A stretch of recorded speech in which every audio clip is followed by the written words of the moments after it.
All right, everybody. I think it's probably time to get started. Hi, I'm Jeff Horn, and I'm co-president of the Society for French Historical Studies. And it is my pleasure to welcome you here today.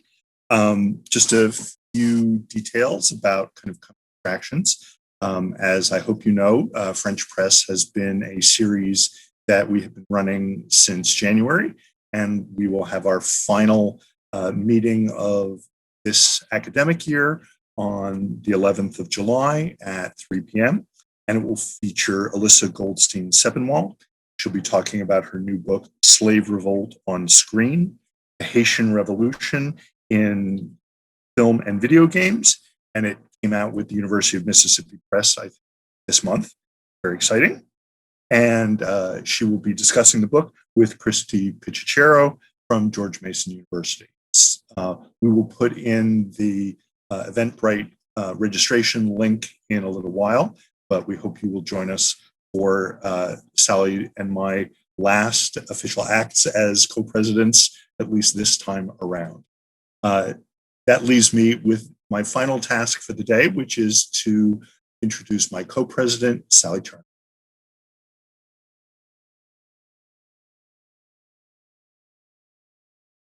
Hi, good afternoon. Thank you for joining us. It's my great pleasure and honor to introduce my friend and colleague, Jessica Pearson, known to all of us as Jess. She's a historian of empire, internationalism, and decolonization, and the author of The Colonial Politics of Global Health, France and the United Nations in Post-War Africa, came out from Harvard in 2018. She's also the co-editor of the United Nations and Decolonization that came out from Routledge in 2020. Her current projects include a book manuscript entitled Traveling to the End of Empire, Leisure Tourism in the Era of Decolonization, and a shorter article project on tourism and decolonization at UNESCO World Heritage Sites in North Africa. Currently, she's an assistant professor of history at Macalester College in St. Paul, Minnesota. And prior to coming to Macalester, Jess was an assistant professor of European Studies at the College of International Studies at the University of Oklahoma. And from 2013 to 2014, she was an Andrew W. Mellon postdoctoral fellow in the humanities at Tulane University. So Jess, I'm going to pass it to you. Awesome. Thank you, Sally, so much for that wonderful introduction. And thanks to both Sally and Jeff for organizing this really wonderful series of events. So it's really an honor to be here today with all of you and to introduce my friend and colleague, Laure Humbert, and to have a conversation with her about her wonderful new book, Reinventing French Aid. So Laure is lecturer in modern history at the University of Manchester. She received her PhD from the University of Exeter in 2014, where she received the British International History Group Thesis Prize for her dissertation, which was entitled From Soup Kitchen Charity to Humanitarian Expertise, France, the United Nations, and the Displaced Persons Problem in Post-War Germany. Currently, Laure is the principal investigator for an AHRC Early Career Grant funded project on the topic of Colonial and Transnational Intimacies, Medical Humanitarianism in the French External Resistance, 1940 to 1945. She is the author of a truly impressive number of publications, which I can't list all of their titles here, but these include works on UNRWA, the French Resistance, wartime medical care, refugees, the history of humanitarian aid. She's the co-author of Outcast Europe, Refugees and Relief Workers in an Era of Total War, 1936 to 1948. That was published in 2012. And then finally, she's the author of Reinventing French Aid, The Politics of Humanitarian Relief in French-Occupied Germany, which was just published by Cambridge University Press, which I'm so happy to have gotten a copy of. And this is the book that we're here to discuss today. So how things are going to work, I'm going to turn things over to Laure, who's going to talk for about 10 to 15 minutes about her book. And then I have a few comments and questions to get our discussion going, and then we'll take questions from the audience as well. So Laure, I will turn things over to you. Thanks, Jeff Horn and Sally Charnow for organizing this event. And thanks, Jess, for this very nice introduction and also for accepting to read the book and offer your thought on it. As you will know if you read the book, I've engaged with Jess' work very deeply in the conclusion of my book, and I'm very privileged, grateful, and honored that Jess has agreed to talk about the book today. So thank you all for being here as well. I'm going to share my screen and show a few slides just to keep things organized and clear. So hopefully you can see it. And what I'm just going to briefly talk about is what's the book about, what I think are the contribution of my book, why this title, and also I thought about talking about what I think still remains to be known about the history of DPs, but as Jess say, I'm moving on to a different period, so these are much more my thought for maybe other people to do. So what is my book about? My book follows the journey of Allied relief workers, such as the woman that is on the cover, in the German ruins, examining how they encountered displaced persons from multiple nationality and negotiated daily life within and outside camps in the French occupation zone. In October 1945, there were approximately 75,000 displaced persons in the French zone, the majority of whom claim Polish citizenship. So my book attempts to place the journey and the work of relief workers in the broader context of French post-war foreign and domestic policy, trying to challenge the dichotomy that sometimes exists between the two. And in doing so, it demonstrates that caring for displaced persons was a political and moral project overseen by the French state, international organization, and occupation authorities. So I try to do this at a multi-level scale in the book. So at the political level, I try to show that solution to the displaced person problem cannot be understood without taking into consideration the particular circumstances of French security policy, post-war domestic politics, as well as the experience of the interwar and Vichy period. At the level of relief workers, and this is more like chapter 4, chapter 5, approaches to the DP question reveal relief workers' belief that they could change DP ways of thinking and of being. Through education, cultural and physical activity, relief workers strove to heal, discipline, and remake DP bodies and mind. And this is something I explore particularly in chapter 4. The idea of a successful rehabilitation was underpinned by gendered assumption, racial prejudice, and also the belief of the superiority of certain groups over others. But in practice, neither the French state nor relief workers attempted to shape relief or DPs in the way they wanted. So for the French state, presenting France as a humanitarian and hospitable nation proved challenging. So for instance, in chapter 6, I look at the battleground for DP laborers in these camps, and I show that France suffers in comparison to other Western countries. For relief workers, what my book reveals is that the gender culture of DP camps and the ideal of the nuclear family was more fragile than relief workers' prescription suggested. So further, DP resisted and renegotiated relief workers' injunction and devised their own way of rebuilding their lives in the aftermath of war. So what? This is something that my PhD supervisor, Martin Thomas, often asks me. Well, when I started my PhD, I was really hoping to fill in a historiographical gap. The French zone being both considerably less studied in comparison to the British and the American zone, and mostly studied in a Franco-German framework. But this is definitely no longer the case. The historiography of the French zone has been completely transformed, I say, at least over the last 5 years, with exciting new work being done on gender, denazification, violence, children in the zone, and other topics like that. Similarly, I think the history of refugees has been profoundly advanced, with scholars devising new interpretive tools to examine refugees' self-expression, voices, ability to negotiate the constraint that either international organization or state placed on them. And this historiographical shift shaped the way in which I transformed my PhD into a book, and I think the way in which I thought about how to contribute to this field. So in my PhD, I was thinking about the circulation of refugee expertise and knowledge, mainly in terms of Americanization, if I simplify it. In other words, how far did New Deal inspire practices, technique, discourses, transform aid in the French occupation zone? But as my examiner, Patricia Clavin, asked me during the Viva, she said, what was so American about these so-called New Deal ideas?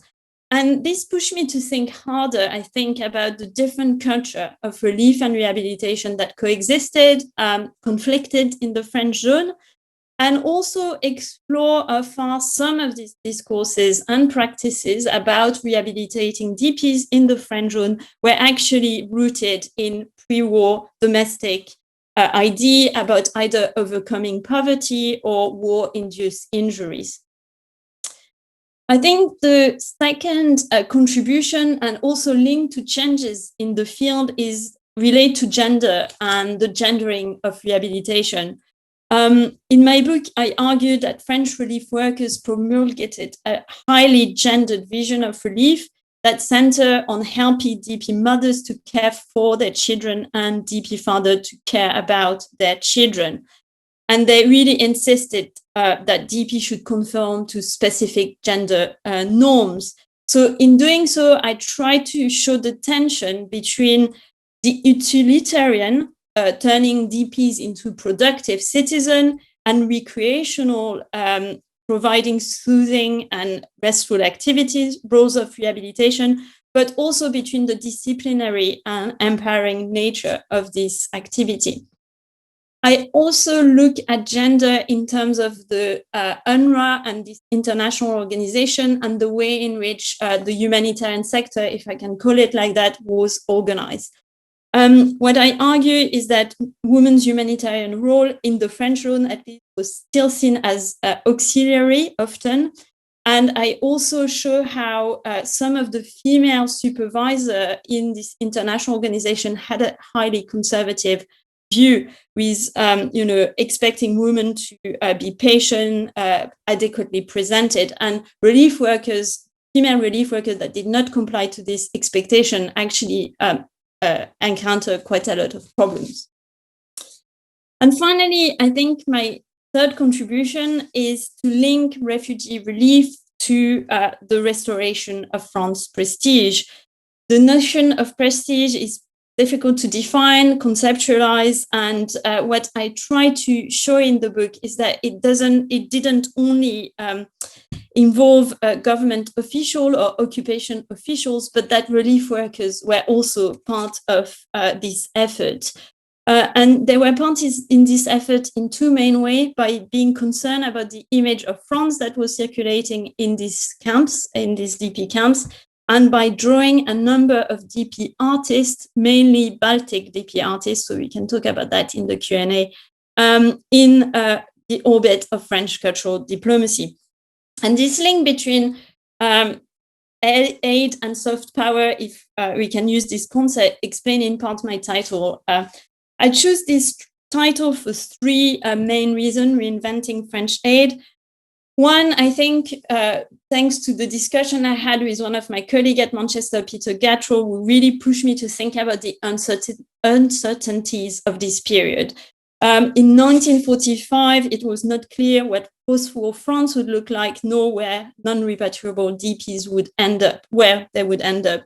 And yet this uncertainty gave rise to visionary aspiration around individual and collective reconstruction. And I think one of the reasons was to capture these uncertainties.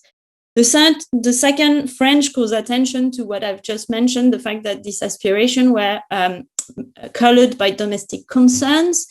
And the third is really to think about the element of changes and continuities in the history of humanitarian aid and in the fragmentation of vision of relief work in post-war Germany. And here, again, I've been influenced, for instance, by the work of Jessica Reinisch and the reluctant internationalist team more broadly. So what next, or what do I think remains to be known about DP in the French zone? I'm sure that Jessica and others will have more suggestions, but here are some of my thoughts. I think more remains to be said about the way in which DP responded to workers' injunction and attempts at influencing their behavior. In particular, some specific groups, so for instance, Jewish displaced persons were less numerous in the zone, but nevertheless, their experience was significant, and I think there are much more that can be done in relation to their experience. I think also what I explain in the book is that some of these DP were unknown to the international organization until 1946. And I think more could be done on spaces of aid and places where they cohabited with German in the very early part of the aftermath of war. There's some exciting work on the recruitment of DP in intelligence service. And I think this, again, would add to a knowledge of the link between DP policy and intelligence service and the security policy. And finally, I think the issue of memory and the reason why displaced persons have left so little traces in the landscape of Southwest Germany. Julia Maspero has recently published a brilliant article on this, opening fascinating question about DP topography and memory in Southwest Germany. So just to conclude, before I leave Jessica share her thoughts, I think as the arrival of refugees from the Middle East and Africa continue to trigger political and public anxiety about people seeking refuge in Europe, it's a particularly good time and important time to reflect on the way in which European policy elite and society confronted this issue in the aftermath of the Second World War. While there is considerable and very exciting research on displacement in the aftermath of the Second World War, there is, I think, little interest, or until recently, little interest in the history of refugee and DPs in the French zone. And I hope that my book, at least in part, remedied this. Thanks for listening, and I'm really looking forward to your thoughts and questions.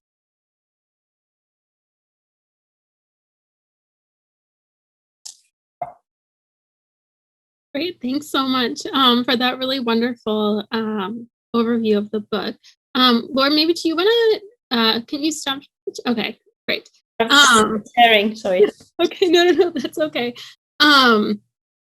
So I want to just take a few minutes to highlight some of what I think are the book's most important contributions, and then I have a few questions. And I realize my questions are maybe like a bit out there, but we'll see where we go.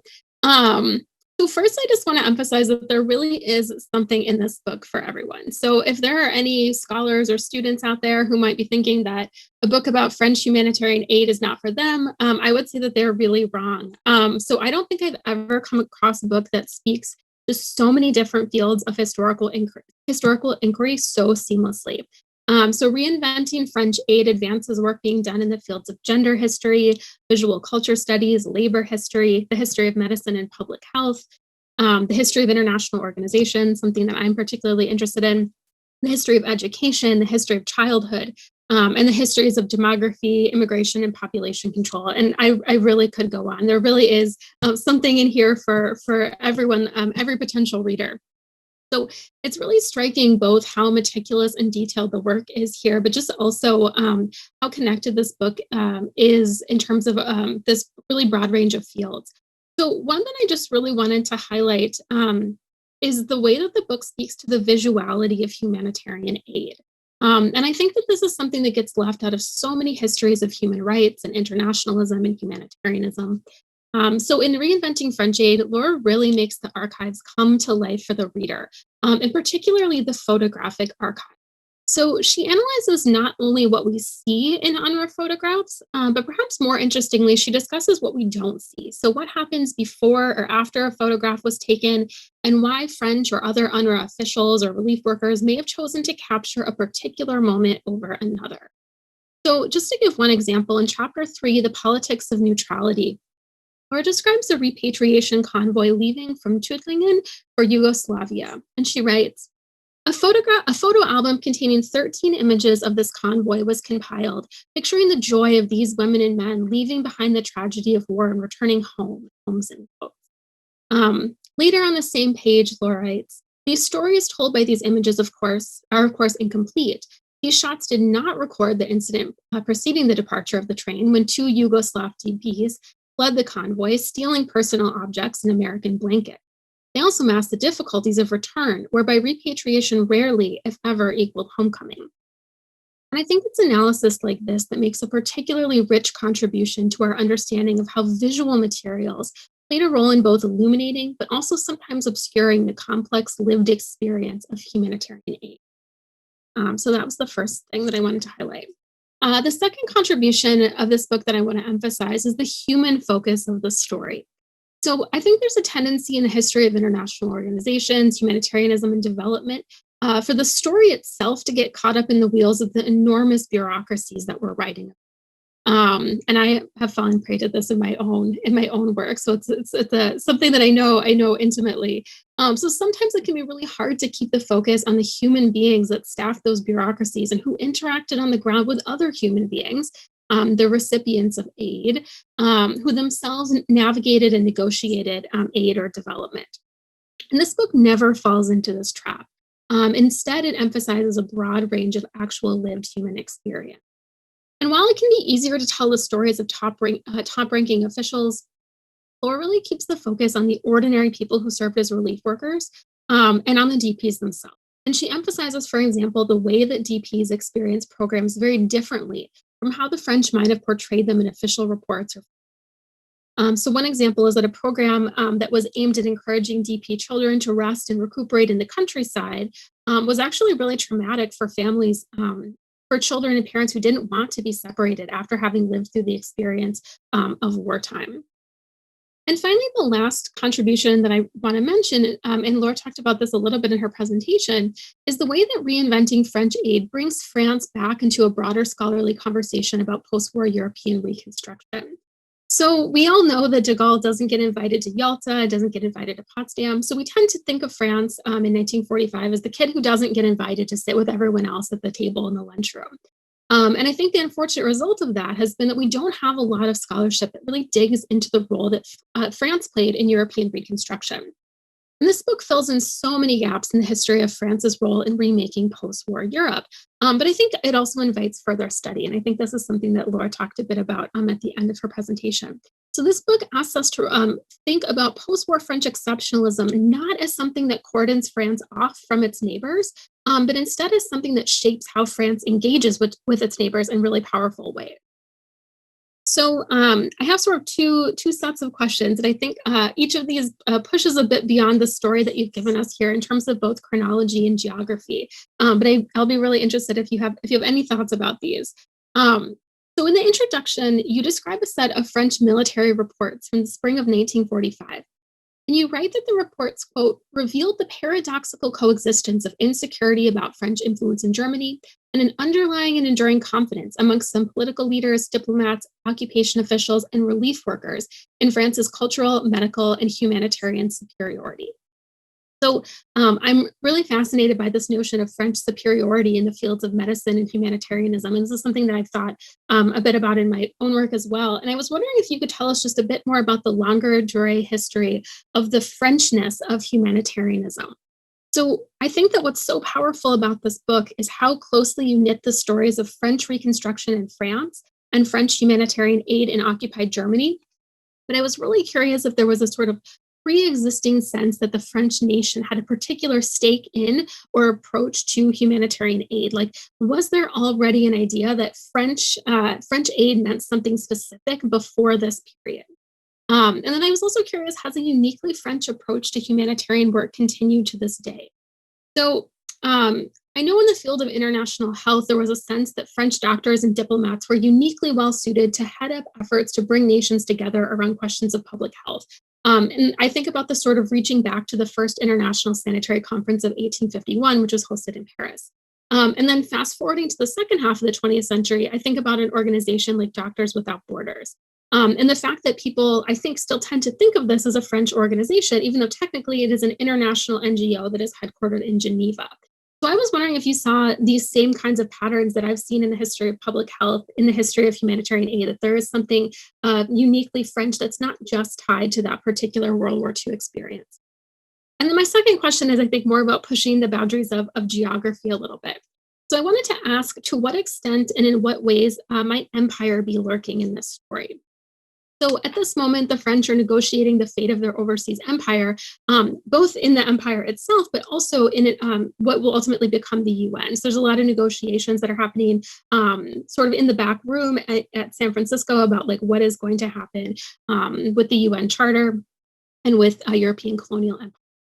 So I was curious to what extent is trying to, successfully engage this humanitarian aid in Europe also about showing that the French are capable of caring for foreign populations more broadly? And does this include potentially people in the empire? So I'm curious, what's the thread that runs between humanitarian aid, development, the civilizing mission, and sort of what ultimately becomes technical assistance kind of in the field of the UN? So did any of these relief workers have professional trajectories that brought them to the empire either before or after they worked in occupied Germany? To what extent was this civilizing mindset, and you talk a little bit about this near the end of the book, that inspired so much of this French relief work in Europe actually cultivated in the colonies?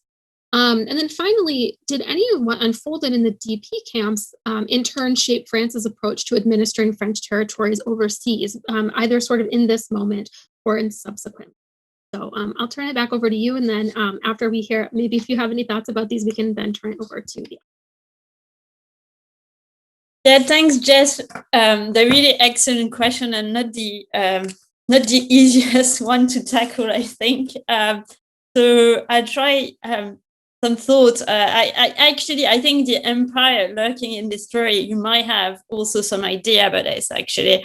But so first the question about this question about whether the French nation had a particular stake in approach to humanitarian aid. And this is something that I tried to tackle in the conclusion to some extent of the book, where I built on, I think, Adam Davis and Bertrand Truet's argument that humanitarian constitute, and I quote them, an explicit and material development of the meaning of being French in the world. And I really try to to think about what this meant for what I had been looking at, which is the immediate aftermath of the Second World War.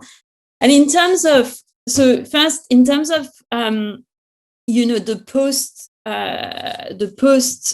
1945 and the MSF story, it's true, I think, that the lead that they've taken in human rights involvement has led to a kind of narrative about the specificity of French humanitarianism rooted in France's revolutionary legacy, I think.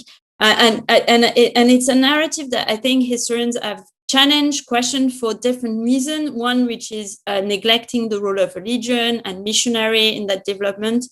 And when I think about it in terms of what I've been working on, I think also that something that is quite different from the relief workers that I worked on from the MSF, that, for instance, Eleanor Davy has, brilliantly worked on, is the importance of the military. So I don't know if I'm quite responding to your question, but that's something I thought, because Jess kindly sent me a question yesterday, so I had a tiny bit of time to just try to think about them. And that's something that I've been working on, which is the role of the military in this story. And that's something that I think, date back from at least the mid-19th century. And I'm sure maybe even before, but I'm less familiar with. In 2017, I co-organized a panel with Andrew Arson and Ben White on military forces, humanitarian action, and France power. And I thought about it when you asked me this question, because I think one of the continuity I see is the role of the military in, both shaping relief, shaping the way in which the DP camps were run, and also the image of the way France ran them. Jessica Reinisch asked me a question about French exceptionalism, saying, well, if we compare it to American exceptionalism or British exceptionalism, maybe some of the specificity about the French army might disappear. So I'm aware of this tension, but I think one of the continuity, and that's something that I'm interested really in working more on, is the role of the military, which have played a role in post-war reconstruction, evacuation, relief, since and that's something I definitely see in my story. So I don't know if I'm completely responding to your question because it's quite complex, but yeah, one is the role of the military, and the second thought I had was the link between relief organization and cultural diplomacy.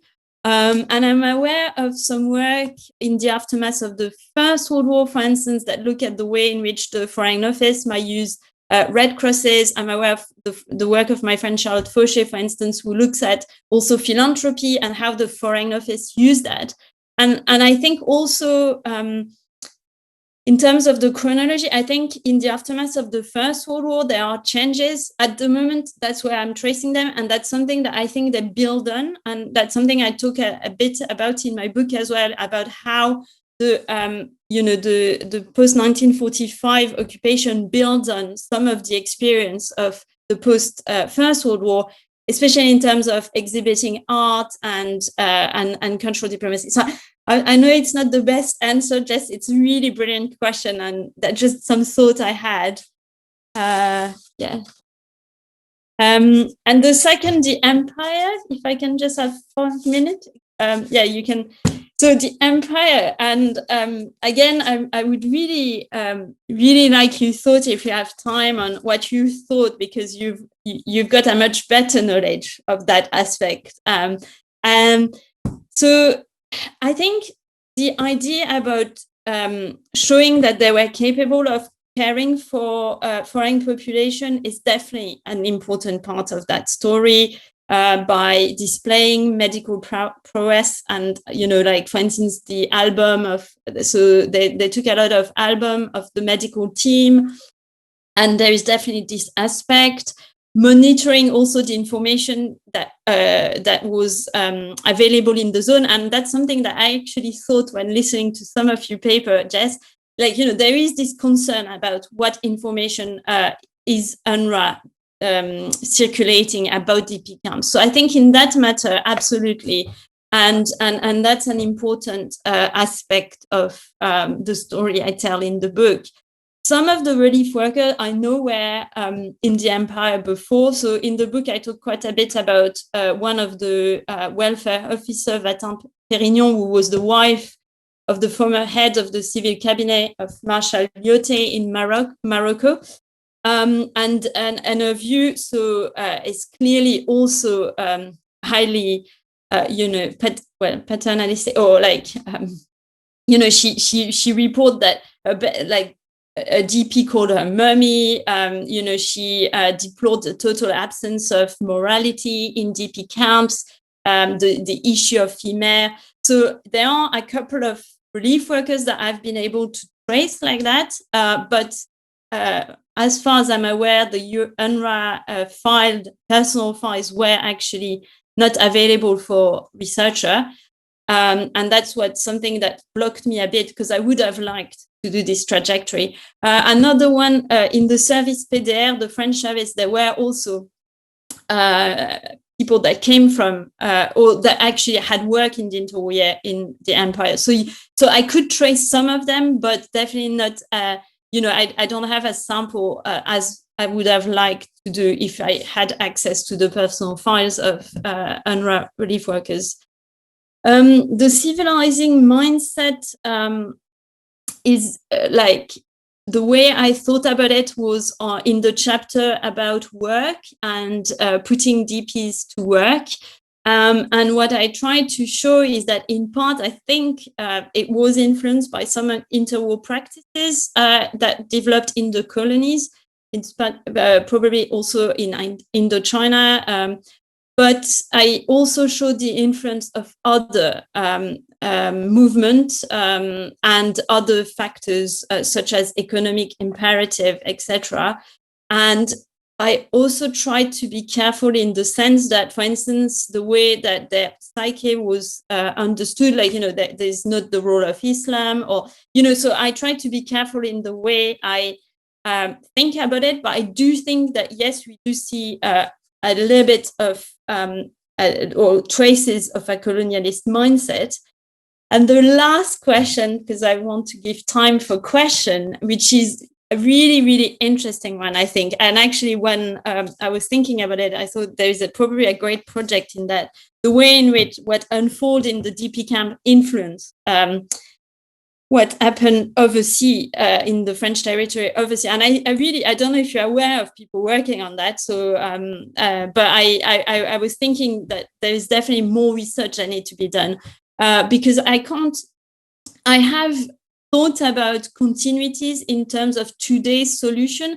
So to go back to the issue of work and displaced person, there is really a discussion at the moment about, like, the creation of special economic zone, for instance, for refugee in neighboring countries, with some people saying these are exploitative, others saying this is a solution. Anyway, so I look at that debate and I see how they are echo with some of the debate in the 1940s about putting DPs to work. But I haven't really thought more about actually this circulation of practice in concrete terms. And I think there's really fascinating probably research that could be done on that. So thanks for this question. And if someone in the audience needs a project. Great. That was really interesting. It just, as I was reading this, it seemed to me that this would have maybe, some really important implications for things that are happening like across the globe. And I like the idea of someone doing a project to kind of think about, how is what's happening in the DP camps in Europe actually potentially translate back to a colonial situation outside of the European. So that's really interesting. So we're going to open things up for questions from the audience. So since we have a smaller group than we sometimes had in these, it sounds like you kind of have two options. You can either chat me your question and I can read your question out loud, or if you would like to speak, we would love for you to chat me and let me know that you have a question, but that you'd like to ask your question yourself, and we can have Jeff and me too. So let's see. I have, this is, I think, maybe more of a comment, but from Alyssa Seppenwall says that she appreciated you mentioning a future direction for research would be to think about how relief workers interacted with and thought about Jewish DPs versus other DPs. And she's wondering if you have any preliminary thoughts on that.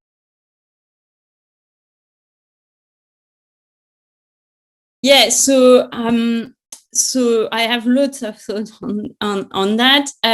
So in the book, I do talk about a little bit about the fact that the French zone was a transit zone, and the ambiguities of French and the contradiction of French policy towards that, and the fact that relief workers were aware of it. But it's at the level of, really policy. And so in terms of thought, I have lost, and I've also looked at the joint records as well, because one thing that I thought was interesting about, because as Jess mentioned, I was very aware that I was looking at UN archives, French diplomatic occupation archives, and that these archives were representing a vision of DP camps that was in some ways problematic, because you almost would have thought that there were no Germans, there were no conflict between DPs. So there was a lot of silences, and I did look at the joint records for a different picture, and so evidence of anti-Semitic event, and so that's another thought as well. That's how also I thought about this question in terms of if you're interested into that, Julia Maspero has written an article that is interesting on this topic.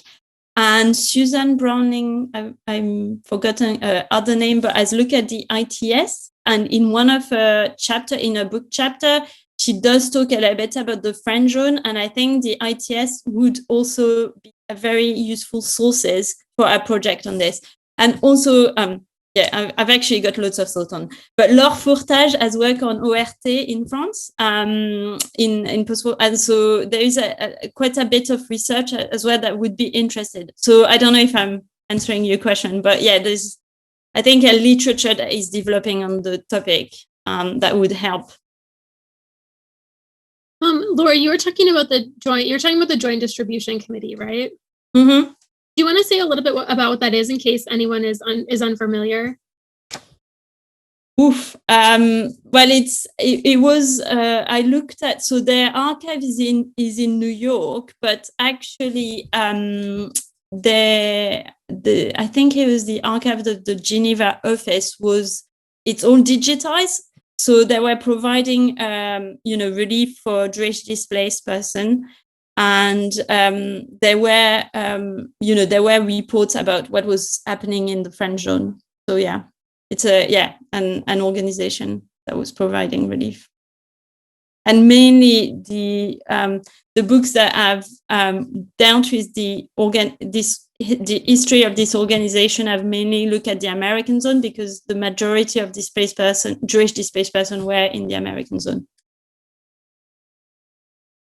Awesome. And then I think, Jeff, you had a question. Do you want to, Jeff, do you want to unmute yourself and ask your question, or you can? I'll take care of it. Thank you. This has been wonderful. Both Jess and Laure have done wonderfully, as we expected.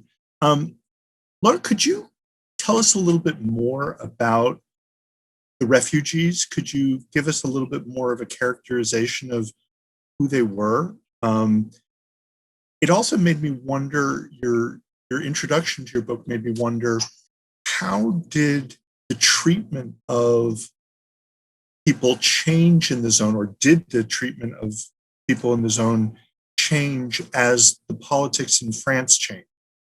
For example, were there communists, and did they suddenly start being in a very different position after 46? So I was wondering if you could kind of flesh out a little bit kind of who these people were, and also how the domestic politics played out in terms of the treatment of people in the zone. Thank you. So thanks, Jeff, for a really interesting question, and quite a complex one too. But yeah, I'm just gonna summarize it very broadly. So as I said, the majority claim Polish citizenship, but obviously because of the shift of borders, some could also claim Ukrainian. I think I've put on the screen, I had one of the slides where you could see the different groups. There was also a minority of Baltic DPs in the French zone, and obviously for each of these groups, depending on what their claim citizenship, there were a different treatment.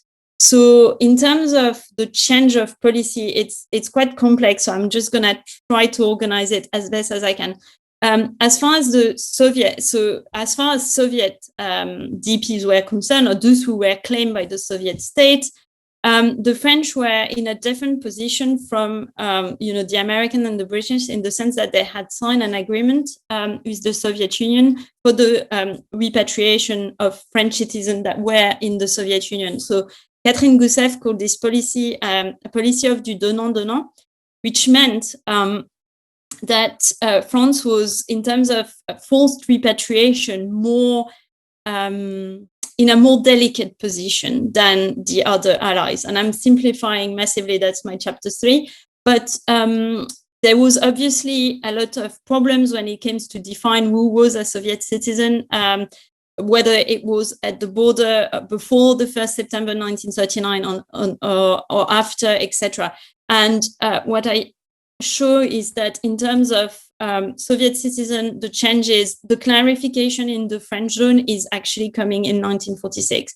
So that's one thing in terms of repatriation and forced repatriation for Soviet. And I'm sorry because I'm very simplifying and there's a lot more nuance, but this is the question of repatriation. In terms of your second question about domestic politics changing, there is a bit of a paradox in the sense that France is interested in some of these DPs as laborers from the very start, and from even before, I've got document from the spring of 1945 where they want to try to, recruit some of these DP, but often on temporary contract and just to fill labor shortages. But this can create diplomatic problem, and we see tension within the Foreign Office, but also within the party.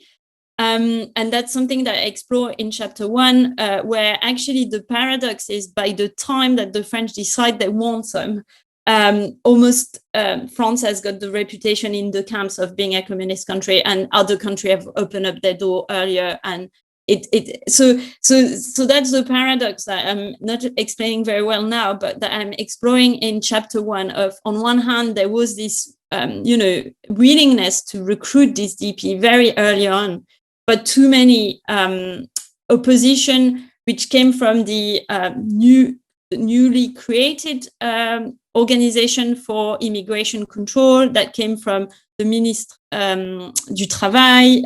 But there was, and I explored the different reasons. I say, yes, there was an opposition because for the Allies, that wasn't a specificity of the French. For the Allies, these displaced persons, some of them were collaborators, were former collaborators. There was this notion that among these DP, a number of collaborators were hiding.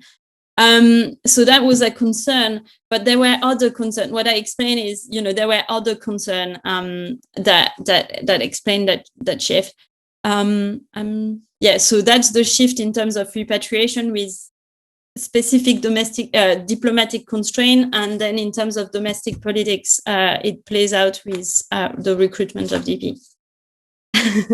Okay, thanks, Jeff. Sorry. Well, so everyone, please feel free to either chat me your questions or let me know if you'd like to unmute yourself and ask a question. But while I'm waiting, I have a sort of follow-up question to maybe your answer to Jeff. You talked about collaborators, but I know a really important thread in this story is that French aid was also a place where the story of the resistance gets crafted in sort of the immediate aftermath of the war. So I was wondering if you could say a little bit about resistance. Yeah, and that leads me nicely to the next project. So what I found interesting is that in the official history of UNRWA, one of the reason that the official historians say that the French were difficult was that some came from the resistance. Well, I'm simplifying, but that's it's not quite as clear-cut as that, but there's this in this official history that a lot came from the resistance. And obviously because UNRWA archives are like the personal files are not available, I couldn't trace whether it was the case that the majority would come from the resistance. As we all know, in 1944, les rangs de la résistance flourished. Anyway, so I wanted to think a little bit more about that. And I thought actually that when we look at the picture of UNRWA, there are a lot actually of visible sign of the resistance, whether Croix de Lorraine, or whether when there is description of relief worker, you see this was a member of the resistance. So it can be part of a broader story that, when UNRWA, and that's something that Jessica Reinisch is working on, when UNRWA is created, it's part of this anti-fascist and anti-Nazi organization. So I think there is part of this transnational history, but there's also something I think specific to the French, which is particularly interesting in the sense that usually the French zone is portrayed as a little Vichy, as a place where former collaborators were actually placed, and that was the case. There was a politique d'éloignement. So yeah, UNRWA is interested in that matter. I try not to make. I try to point that out, but also saying this is a minor story. I can't make a big claim about UNRWA being this vehicle of the French, but it's something that I thought was very interesting because it really showed in a lot of the picture, and it really contrasted with the way in which the French zone was portrayed in the French press as a little Vichy. So yeah, and in terms of what you're saying about the French resistance, what I'm now trying to do is to trace some of these doctors that were in the resistance. So that's how I came to my new project, is actually that I found some of these director of camps were former resistors. Okay, great. Thank you. We have a question from Rebecca McCoy, who I think is going to ask, is going to unmute and ask. Jeff, are people able to unmute themselves? They should be now. They should be now. I really enjoyed your presentation. My question follows up a little bit on Jeff's about the refugees themselves.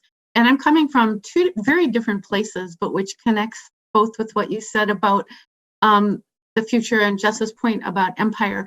First, I'm working on a book review on a book about Huguenots and them as refugees and their experience dispersed across empires.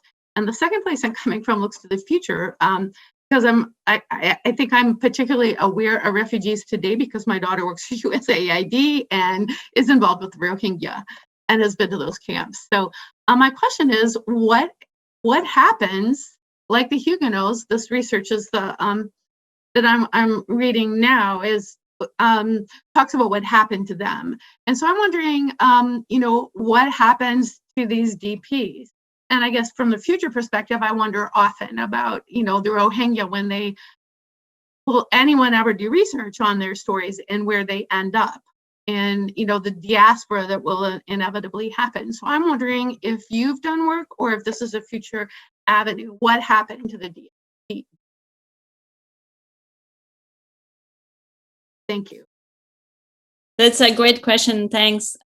So yes, I've done work in the sense of what was recorded by the French or the UNRWA or the IRO, and they were, they were offered the opportunity to emigrate, and some emigrated in France, others in the United States, in Britain, so emigration was one. Some stayed in post-war Germany because they were not offered that opportunity.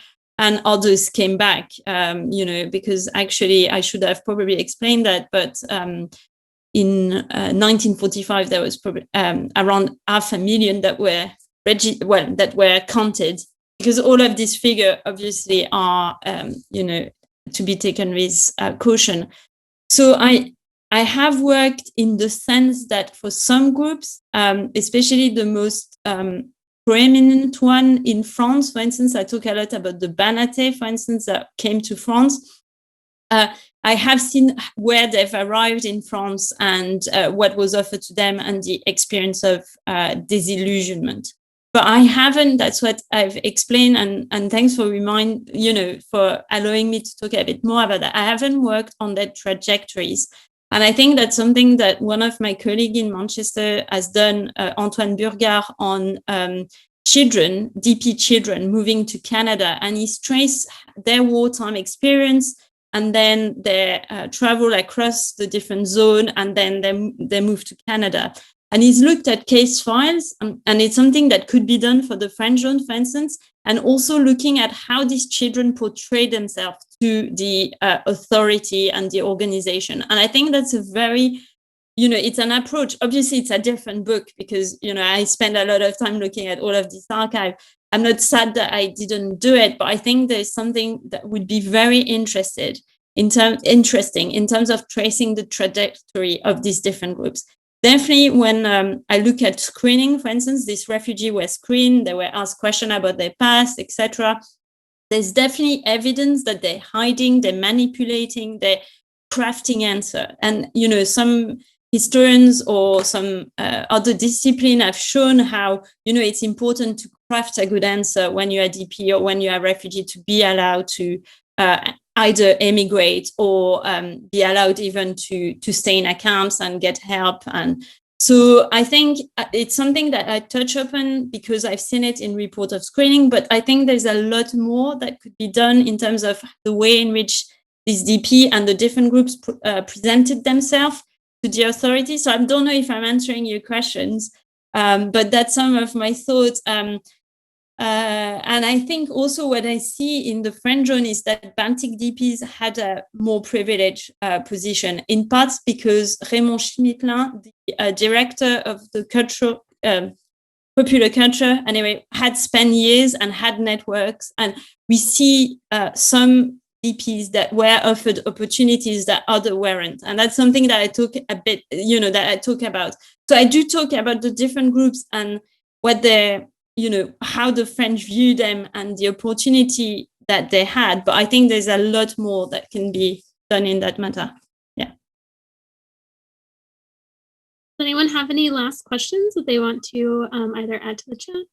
Okay, so we have a question from Sung Choi who asks, how much was the state or the government watching over aid workers? So thinking about the question of political interest versus humanitarian work. I think quite a lot and in different ways, because I think when it came to, well, I saw quite a lot and in others not so much. Well, okay, so the French zone, I think one of the specificity of the French zone is that each of the territory was quite independent. So the administration, in terms of the way it was run, there was a local or regional, had quite a lot of power. So in that sense, it depends of how we define the state and who we see in terms of power. So in that sense, I think it was this needs to be taken into consideration when looking at the French zone. But in terms of but in terms of constraining relief workers, I think for decision about immigration or repatriation or screening, yes, there was control, because that wasn't to do with UNRWA relief workers were just doing the preparation work, but not the decision work. So I think, but yeah, they had independent. Sorry, I'm not answering that question very well. But I think the state did control repatriation, screening, and immigration. But I think if I can just add, I also got something about the power of local bureaucrats. I talk a bit about that as well, the power of local bureaucrats. So yeah, and I think that's something, again, to pick up on the question of Rebecca McCoy about today, is also that we see this arbitrariness of local bureaucrats and how they interpret. And what that was particularly evident when I look at report of the French team that came to recruit DPs. And this, you could absolutely see the arbitrary power and the way in which they reinterpreted official instruction. Great, thank you so much. So we are about out of time. I'm sad to end this. I feel like we could stay here for several more hours discussing this really wonderful book. So thank you so much to all of you for joining us, and to Jeff and Sally for organizing this great series. And then finally, just the warmest congratulations to you, Laure, for publishing this really impressive book. Thank you so much for just coming and sharing a little bit about this with us today. And I really encourage everyone to read this. It's a really great book. So thank you so much, everyone. And hopefully we will see you at the next event. And I think Jeff put the Eventbrite registration in the chat for everyone. So enjoy your summer.